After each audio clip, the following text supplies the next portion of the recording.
All right, here we go. It is time for the second semifinal matchup of the day. Epsilon eSports, Cloud9. It's about to go down, and already the bans come down immediately. Just no delay.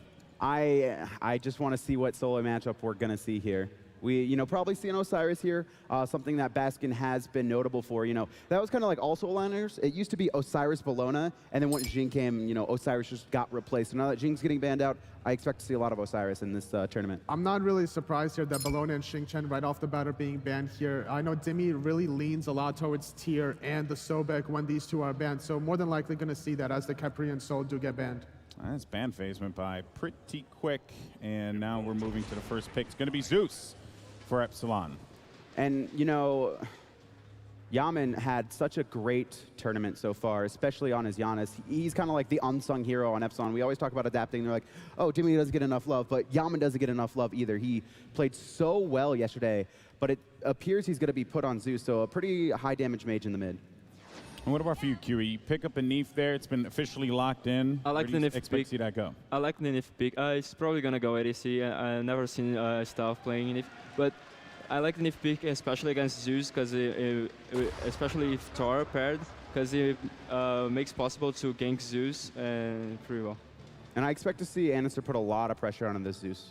Yeah, so we kind of figured that Thor would be very highly contested by both these teams. It's already picked off in the second round here. Off of that, Circuit is open for adapting if he wanted to go that way. Chiron being highlighted over. We know that Barracuda was playing a lot of Chiron yesterday, so that's just a good strategy by Epsilon. I love when, 4 top-tier teams, and there's 2 sets where the meta on picks and bans is just so different. And there's Iraffer's Ymir. All right, could we see this locked in? Yes, it will be. So off of this Ymir pick, Cloud9 has to adapt to it by going a support that's not going to be easily able to be picked off. Maybe a Bacchus to jump I was over thinking of those Bacchus walls, as well. something along those lines. And Bacchus is very strong against Zeus as well, and that'd be pretty much a tricore coming out from C9 with Neith, Thor, and Bacchus, literally to pick off Zeus very early. What about for you, QE? Yeah, the way you counter Zeus is killing him as fast as possible, because if you let him do the damage, you're going to die, like in 2 seconds. Oh, and they're hovering over that Giannis, so this could be, yes it is. They lock in the Giannis. Now we go over to the next ban. So right off the bat, we see here there's 3 global gods for Cloud9 with the Giannis ultimate through space and time. It's going to allow themselves to reposition away from the Ymir wall. If they ever get stuck in a bad situation, Giannis can bail them out. So that's a really solid pick against the Ymir. I really like these multi-global strategies. We actually saw Epsilon run kind of the comp that C9's running now very early in the fall split, and then they adapted and started switching it up and trying different things. Hunbat's banned away from adapting, and then Athena banned away from Jeff Inla. So yeah, with Hunbat's being banned here, Circuit is still open. Maybe the best stat, as the Bacchus does get highlighted over for Cloud9, like we mentioned. They needed to go with support that wouldn't get picked off by the Ymir in the jungle corridors. One thing here is that there's so much dive potential on Zeus. I think this is going to be a game based around kind of these mid-game team fights, and I expect Cloud9 to be the aggressors. Yeah, so like I mentioned earlier on, Dimi definitely likes Tier when Xingchen and Bologna is banned. QE, what about you? What do you see right now? Last pick coming in for Epsilon. What could it be? I guess it's a Mercury then. They decided for you, potentially? But adapting is pretty good as Mercury. He's probably one of the best Mercuries of the world. Maybe it's between adapting and Anister. Yeah. Do we see it, the AMC, Nah, at this point? No, we don't see a Moose and Cobb. There's no way they would go a Moose and Cobb without any escape. Especially not with Mercury and Tier. Yeah. So it's so risky. We mentioned actually in the beginning of the tournament when it started that Mercury would probably be like a highly contested pick. So we might see Mercury more throughout this set. This could be the pick that gets banned out, right? Okay. Just how Circuit should have been banned out by Paradigm much earlier. Mercury could be that pick that we see banned out in games 2, 3, and 4. All right, let's go. Predictions. Start with you, QE. Cloud9. Based off of this draft, I'm leaning a little bit towards Cloud9. Cloud9. I'm C9 all day. It doesn't even need to be a question from me. All right, people, here we go. Time for this game to begin. Cloud9, Epsilon eSports. It's about to go down. Let's kick it over to the casters. Ladies and gentlemen, welcome to Game 9 of set number 2 today. It's a best of 5 between Cloud9 and Epsilon. Let's hear you make some noise. Well, guys, been waiting for this one for a long time. Long time. This, to me, is the main event, right? We've been waiting for this game for months upon months. A nigh on undefeated Epsilon finds themselves against Cloud9 just in semis. Winner goes on to fight enemy for the 500,000. Yeah, I mean, just thinking about the matchups that both these teams have, they have Barracuda versus Emilito, Anister versus Adapting, which is the big one. That's and Basket. Let's see if he can pressure out Dimmy. Well, we'll answer a lot of questions here today. A lot of people have been wondering how strong is this European Epsilon squad going into the defending World Championships. We are about to find out. Ladies and gentlemen, let's get this game underway. I mean, I don't think I would want to change anything. The way that Adapting played Mercury yesterday, it has to be him. And, of course, it's Andon's Thor, it's Raffer's Ymir. This is perfect. Yeah, the one surprising pick here for me is the Ymir. What can iRaffer do on this Ymir? Well, we saw him basically max his wall yesterday and have a tremendous amount of impact, but against a team that was significantly less mobile than this Cloud9 one. But with that, guys, let's go ahead and introduce your squads. They are the blue team fighting out of the bottom side of the mini-map and the left side of your spectator UI. They are nearly undefeated in regular season play and have ran through the SWC. It is Epsilon eSports. Dimmy is going to be your solo lane tier, Adapting in the jungle as Mercury. Yemen in the mid lane as Zeus. iRaffer supporting as Amir, and joining him in the duo lane, it's Emily2 as Chiron. Their opponents are wearing the red trunks out of the top side of the minimap and the right side of your spectator UI. It's Baskin in the solo lane as Osiris, and Stir in the jungle as Thor. MLC Stealth in the mid lane as Giannis. Jeff Inla as your support Bacchus, and Barracuda as the carry Neath. There are a few questions remaining in competitive Smite. Can enemy go all the way? And who is the best player in the world?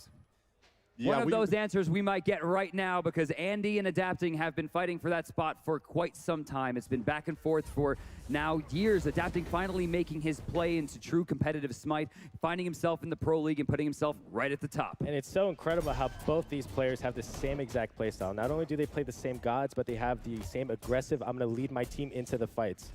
So we got an invade coming out. Looks like Baskin's going to be able to steal away that blue buff. Top side, it looks like this. Do we have one from Dimmy? No, it was just a pure steal. You'll see the speed buff is still available on the top side. Yeah, also noticed that Mercury basically went straight to the mid lane and assisted the Zeus, as opposed to trying to fight into the Osiris and Thor. Red Pot Thor just too strong in the early game. MLC Stealth seems to be willing to give up the right camps. He goes for the back left back camps, and I think we might see Thor make an invade here. Is he going to try to do the counter? I mean, Adapting seems like he has this. I think they're going to give it up. Yeah, they'll give away this orange buff. It does appear on the side of Cloud9, which certainly couldn't make you pleased if you're Andonster. Yeah, Andonster knew he had... Oh, Barracuda. Oh. Wow. Oh. And Andonster knew he had the stronger invade with Baskin as Osiris. Osiris is probably the best level 1 character in the game. So what Epsilon did was smart. They went to their strengths. Their 2v2 with the Zeus and Mercury is much stronger than Giannis and Thor. That's why you saw C9 not contest their own speed buff. So we got oh, I'm sorry. I was going to talk about the trans rush, but Baskin getting rotated on already. Adapting, making himself known this early in the game. But yeah, you were just about to mention Transcendence being rushed out by Chiron and Neath. Both of our hunters going to be going into that basically physical damage caster style build. Yeah, again, Chiron and Neath are pretty much the same kind of gods. They have 3 damaging abilities both in their kit. So what they want to do is they want to rush the mana, rush the physical power, look to make plays early. Coming down, Barracuda already sitting down a few pots. You'll notice he does not have any health pots remaining, so he's just kind of relying on the work of Bacchus for peels. Also, Barracuda's level 2, Emilito level 4 through the first 2 minutes. Sent him back pretty hard. Barra finally hits level 3, but yeah, it seems like Emil has a pretty good lead. Look at the gold. You know, and also it might be Cloud9's inexperience against Ymir. Ymir is almost never played. I think it was never played in North America. No, not at all. Certainly not by a top 16. Yeah, and this is when iRaffer's more comfortable picks, and he's really showing the strength of Ymir. We got a wall here, forced the backflip. He's staying safe, taking a lot of damage for it. Why isn't he backflipping? He does it a little bit too late. Emilito should have first blood. Needs one more. Body block from Jeff Himla. Looking for first blood, not gonna find him for now. Barracuda will stay safe. Well played there by the Bacchus. Jeff Himla putting that big body where it needs to go. Up will go Thor, Adapting, priming up his ultimate as well. Down will come Thor. Emilito in some trouble now as he's blocked him with a 3-man freeze and a 2-man glacial strike from iRaffer. There in will come Adapting. This could be your first blood, but the knockup is there. Adapting solo in the backside of Shaman. The dead finds 2. It's a double kill to start off the game. Triple kill. Call it a triple, ladies and gentlemen. It's a quad. Oh no, Emilito gonna find it, but a 4 for 0, and they're going right to the Gold Fury. Well, you could see there that the Giannis and Thor had their, the globals to rotate faster than Mercury and Zeus could, but they couldn't find any kills. And by the time they did that, they used all their cooldowns. Zeus and Mercury were able to clean up that fight. Look at this chart already, 3.5 minutes in. Let's just run that back real quick. Yaman, we got to know what happened. It's this backside rotation from Yaman. Yaman has been by far the most important player on the side of Epsilon this entire tournament. Talking to the players, they're crediting a lot of their victories to Jeff Hinla. Chiron does get credited for that ultimate, but that is effectively a quadra to open the game on your mid lane Zeus. I mean, like, he walks into the lane and he sees a Neath with no backflip at like 10% health, and he's just like, oh, I'll see you guys later. And right there, you can see the strength of the Chiron pick. He doesn't necessarily have that late game hypercarry potential, but he is almost impossible to kill. They need something here. Dimmy already ulted out, trying for it. Baskin's going to find a return, but 4-1, still a lot of room to make up. I think that's an important kill because the Osiris is going to be one of, if not the most effective counters as Mercury later on in the game, but he's going to be falling here for sure. Beneath ultimate coming through as well. It's going to stun out Adapting, but it's going to be picked up by Yaman, who once again comes through with a big rotation. Adapting barely going to make it out of this one. He's going to prime his ultimate, not going to get far enough, as Jeff Hinla is credited for the kill. He's forced the ult to walk out, but it's 7-2 through 4.5 minutes. Well, if you guys were waiting for a game to be a little bit more fast-paced, I think you have been finally rewarded. 7-2 at, what, 5 minutes into the game and a Gold Fury? It is incredible how fast Yaman is rotating on the Zeus. He was there about 5 seconds before Giannis was on it. It's incredible. This is unprecedented, I think, for this tournament. I mean, we saw 7, 8, 12 minutes go by without first blood, and we have 9 kills inside 5. A lot of that, of course, having to do with Yaman. Yeah, I mean, Yaman, again, you can't say enough about this player. A reserved kind of guy. You don't really see him as the face of this team. He's not really, necessarily the most popular player here with the likes of Raffer and Adapting. And even Melito and Dimmy. I mean, these guys really get a lot more screen time than Yaman, but like I said earlier, you talk to the team, it is very much the case that they know that this tournament is on the back of their mid lane superstar. Yeah, Yaman here is making so many plays. Even I saw him one game with Nuwa rotating like crazy, making so many plays happen for his team.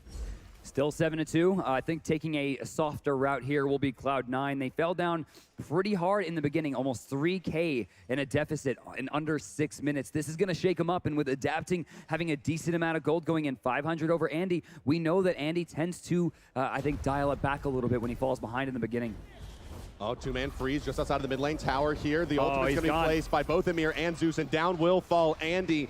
There doesn't seem to be a good answer for Adapting. Look at this. He's got the ultimate primed as well, looking towards the left side lane. If you can find this Neath as well, we'll take a look and ride along with the Epsilon jungler as he looks for more. Look at this, just fearlessly walking into the jungle. The red buff will be taken here. Should MLC Self make an opportunity to try to go for this, it's possible he's going to lose his life. Stolen away from Blue, it is. Yeah, that was picked up by Epsilon there. Jeff, bold. Anister teleporting very early, going to go over towards the left side. Yeah, it's important to know what kind of impact this Ymir is having on this game. Ymir has landed at least 2 or 3 three-man freezes in these team fights, followed up by Zeus ultimates. Is Ymir the problem here? I mean, Brandon was saying earlier on in the draft, right? Mercury could very well be the kind of, or I'm sorry, this was the analyst saying, Mercury could very well be that pick that, is going to get banned out for sure in game 2 because of the effectiveness. That was a great dodge, by the way. Anister recognizing the spacing from Ymir, takes 1 step back out of the freeze while continuing the damage onto Emilito, but you'll notice wasn't that much from the level 8 Thor. This was good game planning by Epsilon. They know that Cloud9 likes to have the dominant dual lane, so what they did is they picked the very strong hunter in Chiron, plus one of the most dominant laners in the game in the support role as Ymir. I mean, this comp is just incredibly damaging. Like, who do you go for? You have 2 major hyper carries plus a supporty kind of Chiron. Raffer likely to fall here. Spirit MLC stealth! Right on the money there with that ultimate. Needs one more. Does he have shot it by too? Emilito. No, he missed Jeff Hinla with the 3rd shot there, and Bacchus will walk out. A return kill by Cloud9, starting to make back some of that 3,000 gold deficit, but still an uphill battle for the boys in blue. I mean, taking down the Ymir, who was 0-0-8 at that point, probably isn't the most dwindling to the mentality of Epsilon. Cloud9 still in a weak position. Yeah, and this shows just one of the weaknesses of why Ymir isn't really a popular pick. He has no escape ability, so a lot of teams say, why not pick Athena? She has a cone CC like Ymir and is a lot safer with her dash and global ultimate. The global ultimate, I think, is key, right? Getting around the map very quickly, being able to gank the solo lane and get back for Gold Fury is such an important feature for the character, and I think it's one of the reasons we didn't get to see Pain play it in the last set. Right, and the trade-off with Ymir is Ymir has a lot more guaranteed damage than the Athena, so it depends what you want to prioritize in your team comp. I mean, when I have a jungler who lands literally everything, I think Athena's just fine, right? Yeah, definitely. Yeah, indeed, guys. Well, through the first 8 minutes here, it does look like Epsilon is going to be very much the better of the two squads in the first 10 minutes. They're way out ahead. They have their mid laner sitting at 4-0-4, and they also have 8 assists. I mean, you mentioned earlier at 0-8, but still, that's 8 assists on the side of the Amir. Check out this grouping on the right side. So many people going deep as Yaman into the jungle, chasing out Baskin. Yeah, everyone's deep in the Fire Giant there. Adapting, getting a kill as well onto Andy. Ultimate's going to come through from the Giannis, but it's just not going to be enough. Andy's getting wow, Baskin in a lot of trouble here. Boom, not enough. Barely there on the detonate. L for love there as the slow motion comes through as well. Yeah, so what you saw here is Barracuda doing the smart thing. He's behind Emilito, can't really lane against the Chiron, so what he does is hold the wave. So what Emilito does to counter that is he groups up with his team and they look to force a fight away from the Neath. And it worked out. I mean, getting another kill onto Andy, this is the person I would probably be looking to take down as much as possible. We've known from many years of experience that Andy wears his heart on his sleeve. Camping him might break his mentality a bit. Well, you heard Raffer just in that pregame interview invoking the Lannister, and well, through the opening of this game, it seems that it has been successful in his summoning ritual. 0-4. Yeah, 0-4 versus the 4-1 Mercury and the 4-0 Zeus. And you gotta hate to see that if you're going up against Adapting. Seeing him 4-1 at less than 10 minutes with a Gold Fury, and then the Gold Fury is now active. That's just danger. He's got a Golden Bow and a Sprint too as well. Ton of damage will be coming out from this next set of major looks. He just backed and got that Golden Bow, 10% crit, decent AoE damage as well. He's gonna have to get to the back line. Stealth has proven that he can move around very quickly, but I wanna see Stealth take less of a damage route and more of a route to try to help out his team in terms of movement. It seems like they're getting caught out of position a little bit, namely Barra and Andy. If he can use those portals as more of a defensive measure, it'll probably be better. Well, he has gone for that max CDR build, so it's stand to reason that it will be that kind of utility Giannis. Yeah, right now you see Mercury trying to push his advantage on the Thor, going for the speed buff invade here. Little early, don't think he got it. Did not get it. It will go to the way of Ananster, but Adapting being the fly in the ointment. Yeah, it was still a good play by Adapting because there was nothing on his side of the jungle to take, so why not try to go for that steal on Ananster's speed? And look at that, immediately gets back to the mid lane right as the creeps meet up. He misses nothing. That was a beautiful invade. Yaman coming over towards the left side. Gold Fury still available. Andy, ooh, I don't know about that one. I think they're, Epsilon's trying to force this fight here at the Gold Fury. They've got their damage carries there. They're going to start it up as well, pulling the Gold Fury back towards their side of the map. Just under 11 minutes here. Andy's farming up red buff with MLC Stealth. They're going to concede this one on the side of Cloud9. I mean, how would you possibly steal this away from Zeus? Wow, no, just the threat of Jeff Hinla has pulled Epsilon away.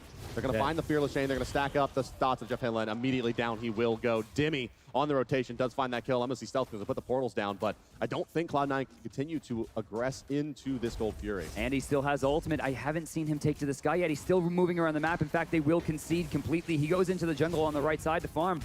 Yeah, and this is what separates a good team from a great team. C9 knew they had to give up the Gold Fury, so what did they do? They got farm where they could. They looked to split push. You see Thor went to the right lane, to the solo lane to get as much farm as he can and try to cut their losses. But poor Baskin was actually waiting for that to spawn, but by the time the Gold Fury went down, Adapting was able to rotate over and pick it up, forcing him away. And that shows how much control Epsilon has in the jungle. C9 has no idea what the timers are on the mid-Harpies. Overall, I mean, Epsilon's just in control. Let's go to the graphs. We'll show you. We're only 12 minutes in, and it's about, what, almost 5K? Yeah, it's getting pretty up there in terms of the lead. And I mean, overall, right, I mean, look at the ward coverage coming out from Cloud9. It is extremely deficient. Epsilon all over the map with their wards. Better ward coverage there does get Cloud9, some interesting insight into, like, the orange buff and the red buff were up when Thor basically went and farmed out the right side lane. Could have taken something away from Adapting. Now, Baskin is level 13. He's keeping pace with everyone right now on Epsilon. Maybe not in the gold department, is slightly behind his enemy solo laner, and is fairly behind, almost 1,000 behind the jungler. But at the same time, it's Osiris. He's very tanky inherently. He has, anti-damage to ensure that he can go toe-to-toe with the Mercury, who shows up out of nowhere. Barracuda getting out of there just barely. It has to be the Osiris that's the way back into this game for Cloud9.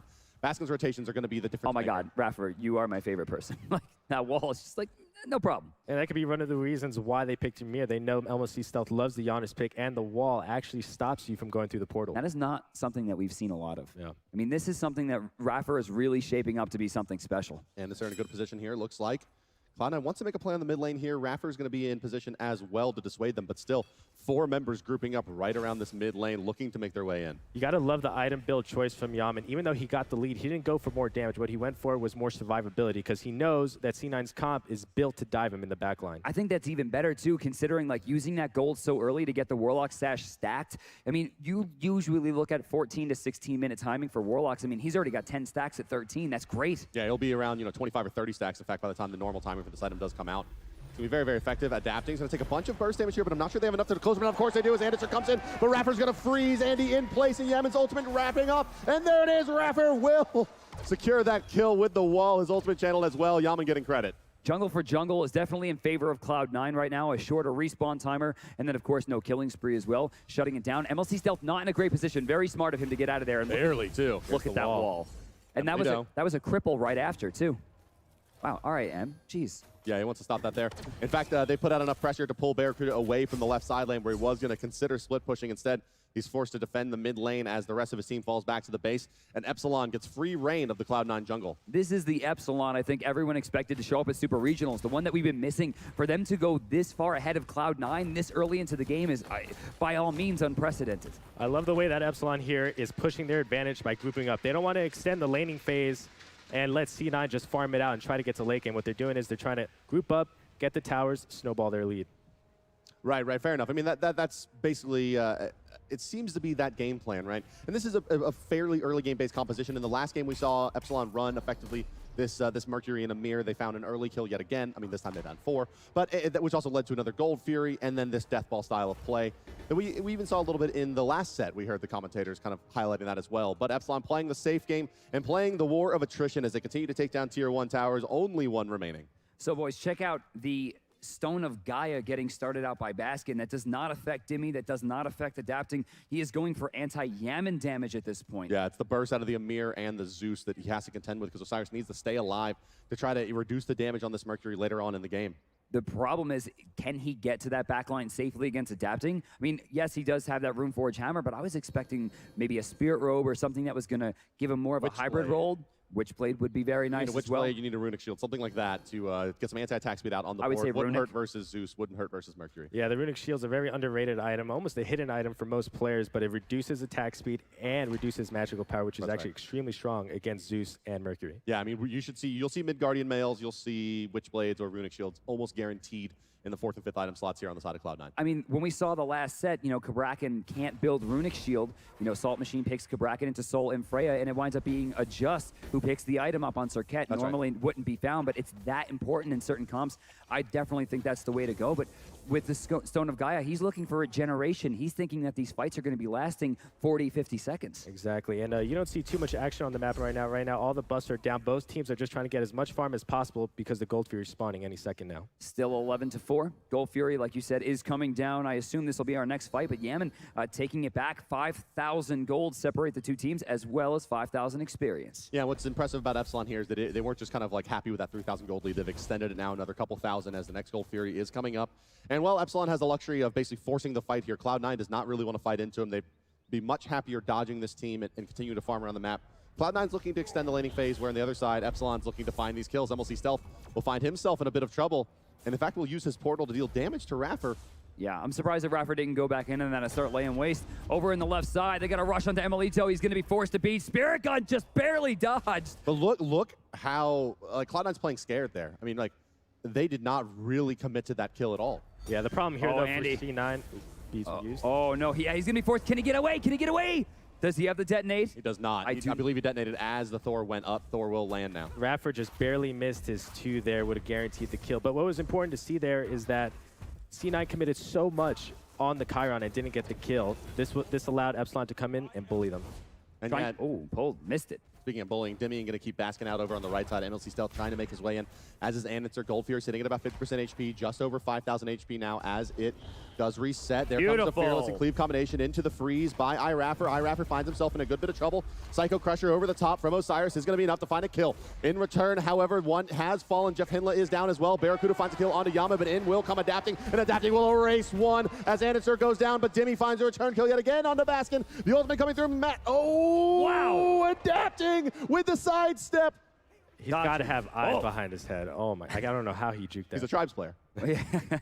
Barracuda and Stealth still alive. They're aiming towards the Gold Fury, but they're going to be forced to escape. Dimmy looking fresh here as he teleports back in. And why that fight was somewhat even is because Epsilon pressured out the Thor, but he managed to get full HP, come back in. As if you saw Ymir, he had very low HP, and they still took that fight. Actually, Epsilon was pretty lucky there. I mean, a lot of gold actually invested. A tier 2 teleport right now for Thor. He's kind of far behind, and you'll notice he's not going into that normal full CDR build that we see from a lot of assassins. He's going back what looks like into another heavy mace. This could be Titans, it could be Brawlers, it could be Crusher, but it is certainly not Spirit Robe or Mail of Renewal. Yeah, Andy right now in his head thinks he cannot go defense. The only way he's going to have an impact in this game is if he can help kill Yaman or adapting. And the only way he could do that is by rotations with the teleport or with damage through pen. The problem here, though, is not Cloud9 just doesn't have the opportunity even to dive the back line. Epsilon's been doing such a great job of poking them out. I mean, you look at the build-up from adapting here. He's gone Golden Blow into Rage Blade into even more crit, which means these long-range Mage looks, when combined with Chiron getting that free damage and Zeus poking with Chain Lightning, you're seeing Cloud9 entering fights at 60%. I mean, you saw Jeff Hindle get exploded at the Gold Fury, basically caught out of position just barely by a wall. Well, Jeff right now level 11, 3 levels behind Ymir, who is one of the best scaling gods in terms of level. I mean, he gains, what, 104 health per level? That's right, yeah, and it's one of the absolute worst possible situations you can be in a game of Smite when the enemy support, especially one like Ymir, is that, yeah, this is completely contested, is at the same level. Yeah, look, it's going to be a trade on the right side for Cloud9. They're just going to take a tier 1 and be happy with it and try to defend their tier 2s. But when your Ymir is the same level as the enemy jungler, it's impossible to kill him. Like, you cannot kill him. Anisur is doing essentially nothing to Ymir. Yeah, this is very smart by C9 here. They know they got lucky last team fight. They know they can't fight up a straight 5v5 when both teams have all cooldowns. So what they do here is they split up Epsilon. They look for as much global gold as they can with their split push on the right side. They're trying to hold off 3 on the right side while Epsilon is going to be trading a tier 1 for a tier 2 here. Cloud9 comes up with the big play. In will come adapting. In will see Stealth. And he's out. Ultimate, and away he will go. The rest of the team out as well. No, it's bait. It's bait. Adapting gets some trouble here. They're going to use the Neath Ultimate as well. Thor is up. He's on the mark. Adapting is going to hit by Neath Ultimate now. Beads are down, and that's a kill onto the enemy carry. Cloud9 finds a tier 1, a tier 2, and a kill onto the Mercury, but in return, Epsilon gets themselves a couple towers. It's going to be a tier 1 and a tier 2 for a tier 1 and a tier 2. They're going for the Phoenix. They're trying for it. Emilito going to back very, very quickly. I don't know if he has enough time. They're trying for it. They have no minions, and they know it. They are out of here. It's the only way that they can force Epsilon back there, though, is to try to aggress into the base and force them. I mean, not a bad call, though. Really risky stuff, but great call. We're shaping up for a base race here. I think if Epsilon tries to break the base, Cloud9's just going to dodge. Exactly. Yeah, I mean, why not? I mean, through space and time versus maximum velocity. You can't kill the Titan fast enough with 4 towers up. Even if you take this Phoenix on the right side, he's going to have a tremendous amount of HP in comparison to just your 2 tier 2s. So it's not going to be the easiest thing in the world, but I don't think that Cloud9 is looking to fight. They're looking to dodge and base race. No, they cannot fight Epsilon in straight 5v5. Like I said, the way they can come back into this game is by getting that global gold on their team, try to reach that late game where Giannis can do a ton of damage very quickly. Yeah, and look, you're going to see that. I mean, look at the teleport pickup here onto the Thor as well. I mean, it would be a little bit, kind of out of source, but I wouldn't even be surprised to see maybe even the Neath or another core pick up a teleport as well, just to simply rat this game out. Like, continually be on the other side of the map, porting into the fights late, and that does look like what's going to be the case for both Thor and Osiris. Rotating over towards the right side, warding up. 22 minutes in. It doesn't feel like it's been that long. He looks... Is this still game 1? Like, what's... This game has been so crazy. I mean, it was such an amazing and explosive start from Epsilon. They seem to be completely uncontested at all objectives here, and now Cloud9 is forced to make a stand as the Fire Giant is started up. Are they adapting, going to get blocked off? Yeah, didn't get to the back line. It's Thor taken to the sky. Himla's going down early. Let's take a listen in with the Epsilon comms as this fight continues on. Yaman has fallen. I'm ulting with Thor. I'm dead, I think. Osiris. I'm dead. Maybe split pushing. I got all right. I'm backing active back for Neath. Kill the Giannis. Can you kill the Giannis? Right. No, I can't. Get out. I really need help, guys. Yeah. Get out, okay? Can you defend left? Should just stay with me, man. Yeah, I was in the fire pit, like next to you. They were behind by a lot early on, but the world champion Cloud9 continues to fight back. Barracuda finds a tier 1 as well as a 4v5 engagement won by the world champions. I mean, this is what makes a world-class team. They say in traditional sports, right, defense wins championships, blah, blah, blah, right? In MOBAs, playing from behind is that same kind of idea. If you have a team that can play from behind, you can be the ones that find the victories. Dimmy is going to get exploded on the left side of the map, and Cloud9's right back into this one. Ladies and gentlemen, raise your Hinlas, where Cloud9 will take a Tier 1 and Tier 2 on the left side. Yeah, this has been incredible play by C9. Epsilon all early game have been outplaying C9, but C9 has been out mind gaming Epsilon. What they're doing is they're splitting up their forces. Yaman felt like he was safe in the middle of the Fire Giant pit. They all collapsed on him, killed their priority target, won the fight 4v5. That was incredible. All the way through. I mean, winning a fight 4v5 against Epsilon is not something I think a lot of people will ever be able to make claim towards. And yeah, I mean, as we were saying earlier on, Baskin Robin is the key to victory here for Cloud9. He's really the only character that scales aggressively enough in terms of his base HP and base protections that he can stand up to some of these damage carries. I mean, Epsilon has almost twice the late game damage potential as Cloud9 with their gods, and Osiris is going to be the one that's going to be disruptive, but MLC stealth is factored in huge in these fights as well. Well, I mean, look at Baskin's build. It's anti-attack speed with the Frostbound Hammer. Midgardian Mail is going to be coming out next, or Nemean Lion, plus he has the Shield of the Underworld. No matter what he's building into next, it's a counter, a guaranteed counter against both Emilito and adapting. This is super smart play. Yeah, right now this game is really on the back of both mages. Yaman on the Zeus, can he stay alive while being dove on by Anister and Jeff Hinla? Or can Stealth get out the damage fast enough to take them out? Also, look, I mean, you got to love what Cloud9's doing here with both of these teleports, keeping them both at rank 2 and making sure they always have 300 gold in hand. And it really just like min-maxing here their gold. They know they need these items badly. They need to get them out more than they need, you know, a 5-second teleport versus an 8-second teleport. Early on, there was a pretty big lead. 3,000 gold at 5 minutes sometimes is the end of the world, but 1,500 gold less than that actually well, if this was like Fnatic, minutes. right? This game was over. Yeah, that's right. true. I mean, like that's what I was saying, right? I mean, like when we talked to the players, basically what Epsilon was saying is that, you know, when they would get first blooded out, that would just be an F6. Let's go to the next game. Let's continue the scrims. You know, we know we lose this game. Cloud9 really knows how to play this one from behind. I mean, the minute that they got down, and this is by no means a composition that's exceptionally good at playing from behind. It's just the players. In will come Raptor. He finds a 3-man freeze. The ultimate's going to hit 3 as well, and exploded yet again is Andy. This is a fight that Cloud9 has to take now, as the Fire Giant is going to be pressured by Epsilon. It does appear. That was such a clean play from Raffer. He got in there. No one on Cloud9 was ready for that whatsoever. And then follow-up after follow-up after follow-up. Epsilon gets one clean kill and now controls this side of the map. Yeah, Raffer pretty much got the dream. What you want to do as a support, look for those group ups. A lot of times, you know, your teams say, okay, they have an AoE CC, spread out. But sometimes they clump up, and Raffer took advantage of that. 16-11 now. Epsilon still with a moderate lead, 2,300 gold, although the experience difference, I believe, is now in favor of Cloud9. Yes, it is indeed. Cloud9 will take the experience lead. Gold, just over 2,000 here, still in favor of Epsilon. Fire Giant going to be pressured by Epsi. They're going to be counter-warding here and just really forcing Cloud9 to fight into them. Raffer doesn't have blink up. He uses his wall. Backflip going to be out to trade.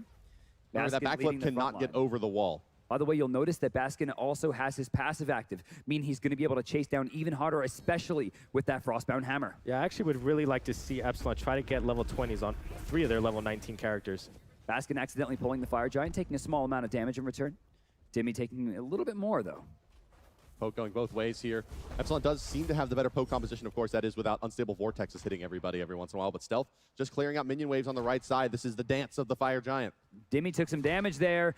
Baskin out of position.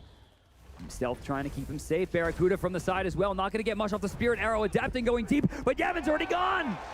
Trying to make it out on the backside here as Rafferty's going to get picked up by MLC Stealth on the left side of the fight. However, going up and down is Dimmy. Adapting way out, gets hit by the knee Spirit Arrow. Anderson not going to be able to follow it up in time. Emilito's ultimate does hit 2 out of the 3. The follow-up shot, not enough. MLC Stealth on the right side does kill 1. Jeff Himler credited for the kill on Dimmy as well. Emilito in a lot of trouble, and MLC Stealth, the captain's moving forward, and the damage comes through and down goes Emilito. Down will fall the Tier 1 tower, and Fire Giant on its way as well. Cloud9 is taking the lead. You have got to be kidding me. How have they made this comeback?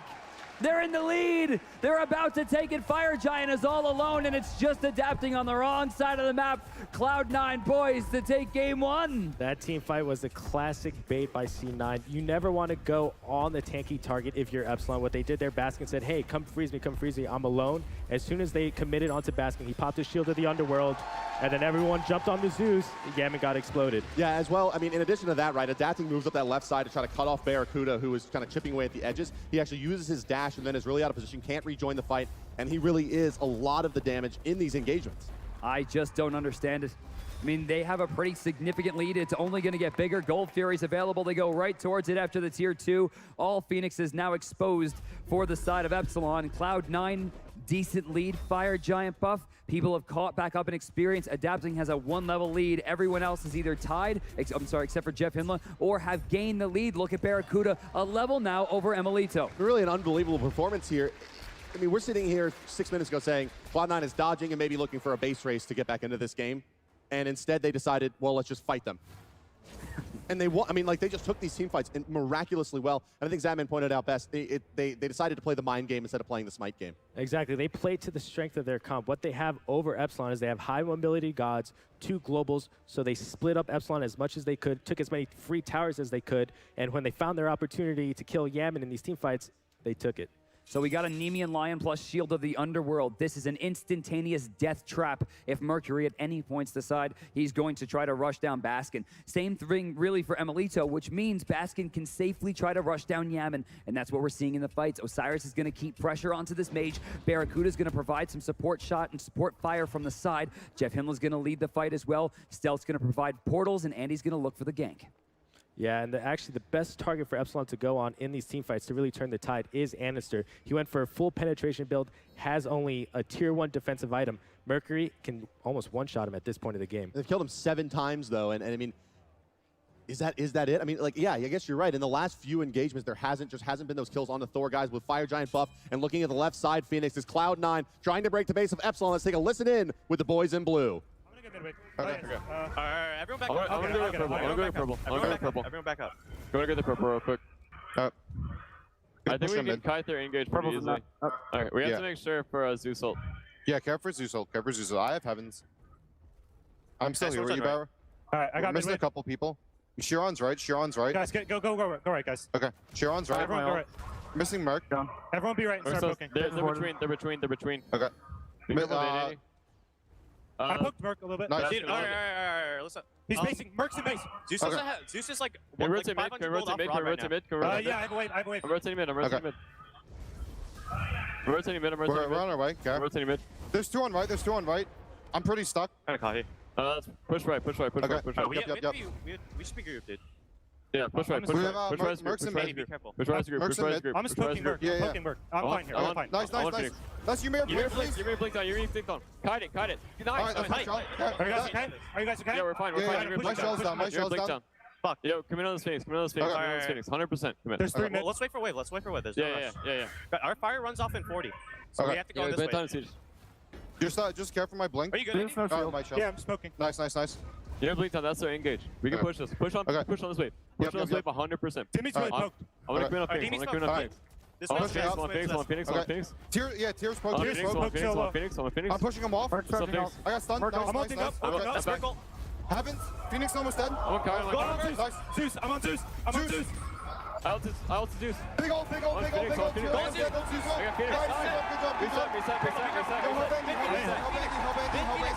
I'm out. Okay, nice. Care for Sharon ult. We kite this. Mid Phoenix. Yeah, I'm gonna TP in. Okay. Push mid. I'm gonna TP in too. Be careful for 5 seconds. Alright, Zeus is still dead. Okay. Do not push up. Ymir's blink's coming up in a second here. Care. It's pretty soon. I don't have beats. I need you guys to put Ymir in combat. Just CP. I need you guys to put Ymir in combat. Nice. Nice. Good job. Engage. I need you guys to engage. Okay, I'm pushing in. I'm on Phoenix. I'm on tier right now. I'm still I'm pushing tier off. Still Tier Phoenix. off. Nice. Look at tier. I'm on cooldown. Go I'm going left. We don't have I really don't want to do this. Looking for their third Phoenix is Cloud9. In will move Raptor from Epsilon. Let's ride along with Barracuda and see if the Hunter can find the hits that he needs. And then supports back in with full HP and mana, as does Baskin, who now is leading the front line. He's going to be walled off. Baskin may be the second. No, you can't wall him off. There it is. He uses the last part of his passive, and the stun from Anister will prevent the Fearless Chain from coming through. Nonetheless, Baskin will go down, and back will go Cloud9, but not before finding 2 Phoenixes. Yeah, what a dangerous time for Baskin to get picked. The Fire Giant's coming up at any second. This could be Epsilon Epsilon's chance to make a comeback. It's 17-16. Cloud9 does lead by a little over, it looks like 5,000, almost 6,000 gold. This is going to give them an opportunity to fight into Cloud9 here, though, because they do have control of the map. Like Zap said, Baskin's down for 40. They have to take this advantage. They could force a power play here, force Stealth to use his ultimate again, and then try to rush him down. They need a pick right now. Yeah, I loved how careful and calculated C9 was, because even though they had the Fire Giant, they were only up about 3K gold. It wasn't a big enough lead to just, you know, overpower Epsilon. And he's already out, adapting, charging ultimate. Jeff Hindla trying to get out. I don't think so. Heavenly Agilities are getting popped. Jeff Hindla's getting flown back. He's crit. He's trying to get out here, adapting, trying to leave. The Giannis portal coming through. Wait, he needs it. He doesn't have it. Two's not going to be enough. Woo! By the skin of his teeth, Jeff Hindla will survive that engagement. A big 600 damage crit to start things off from the Mercury there, but not enough to take down the very, very resilient Bacchus. And still, with two Phoenixes down, Epsilon has to fall back. And all that damage done to Mercury, you saw how fast he had to get out. That was just a Giannis unstable vortex there. He has his Ratatouille done. That Mercury needs to be very careful. They needed one. They really did. They needed at least one. Jeff probably would have been the least important at level 17 right now. The CC is important, but I feel like Stealth probably was the big pick. They couldn't find him anywhere. I think this is uncontestable. I don't know how they could even possibly get over here. Yeah, that's going to be a conceded Fire Giant the way of Cloud9. Yeah, Epsilon's comms are basically, listen, we know Fire Giant's up, but what's more important is we have to get both Phoenixes up. They say, okay, our last stand will be on the right side Phoenix against the Fire Giant C9. Still about maybe 30 seconds for that left side Phoenix, about a full minute or so in the middle Phoenix there. There's a wave pushing in on the left side as well. Only the mid lane has been sufficiently pushed out. The right side siege coming now from Cloud9 and leading the way. It's Baskin Robin. They're trying for it. So far, they're playing this as safely as possible. It seems like they're going to wait for another wave to ensure that the mid wave gets closer. They've already forced adapting away. They're going to try to find their way in on the power play. Once they see someone in the mid lane dealing with these creeps, but adapting instead is looking towards the fight. He's going to be caught. Epsilon forced to go to the left side as the Fire Minions are going to push into the base. They're going to try to hold with just a couple of frontliners here. Dimmy and Raffer are here. The wall will come out. And we'll see Stealth going to move into the back line, finds the Unstable Vortex on the one, and back out he will go. The Titan does start taking damage from the minions streaming in, and the Phoenix on the right side getting very low, liable to fall at any moment now. Just a couple more in hands, down to about 10% HP, and indeed down it will fall. All three Phoenixes off the board. The base is broken, and Cloud9 looking to move in. Left side Phoenix has respawned, but is already taken down by the Fire Minions. Now Cloud9 have a perfect opportunity. It doesn't get better than this. They have Fire Giant and 3 waves of Fire Minions now coming into the base. They're going to try to fight in as Dimmy tries to hold them down. Oh, here comes the belly flop. Jeff Hindla going to be looking for this big belly flop. There's the ultimate coming out from both the Mercury and the Zeus. Doesn't deal too much damage. Barra. Basket still in the front line. Barra will solo down, adapting as he tries to get to the backside. Channeling the ultimate as well, keeping Dimmy locked in place. He's held out by the Thor ultimate and nearly going down his Baskin, but Emilito unable to do enough damage to the Osiris with all of his tankiness, and now he's in trouble as the Giannis moves forward as well. The ultimate will rip through him. MLC Stealth fight yet another kill and will propel his team to a victory in game number 1 over Epsilon. There's no hold in this one. There's no way Zeus and Ymir can hold this down against 4. It's enough. Cloud9 with a huge comeback. They got to feel good about that one. The first game in the best of 5 goes